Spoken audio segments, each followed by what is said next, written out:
Mambo haya matatu yatakusaidia kushika mimba haraka kama unahitaji kushika mimba kwa haraka, na jambo la tatu litakushangaza sana, yani litakufanya ushike mimba haraka sana kuliko kawaida.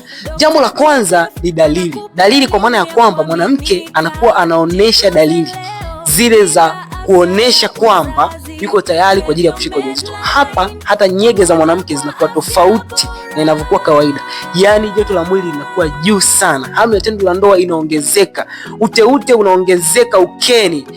Hizi dalili zinaonesha kwamba mwanamke huyu yuko tayari kushika ujauzito. Lakini jambo la pili ni uteute. Mwanamke ambaye anapata uteute wa ovulation, kwa maana ya kwamba uteute ambao unakuwa ni mzito kama kamasi, lakini una rangi ya maji, tuseme ni colorless, hauna rangi kabisa, yani tumia hiyo rangi ya maji ili kuelewa, au ule uteute wa yai bichi.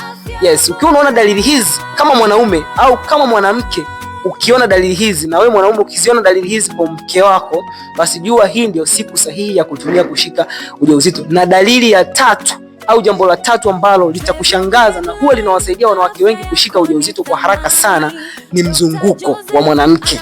Huu utakusaidia kujua siku gani yai lako linapevuka na siku gani ni hatari zaidi kulinganisha na zile siku za hatari, lakini pia ni siku gani ambao unatakiwa kushiriki tendo la ndoa. Na hapa kwenye mzunguko natakiwa tuelewane kwamba mwanamke mwenye mzunguko mdogo ni mzunguko wa siku 21, lakini kuna mizunguko mingine ya siku 26, siku 27, siku 28, siku 30. So kila mwanamke anatofautiana kwenye mzunguko wake. So kama unahitaji kujua mzunguko wako ni wa siku ngapi, au unataka nikupe hii formula binafsi na iweze kukusaidia, chukua namba kwenye bio nipigie ili niweze kukusaidia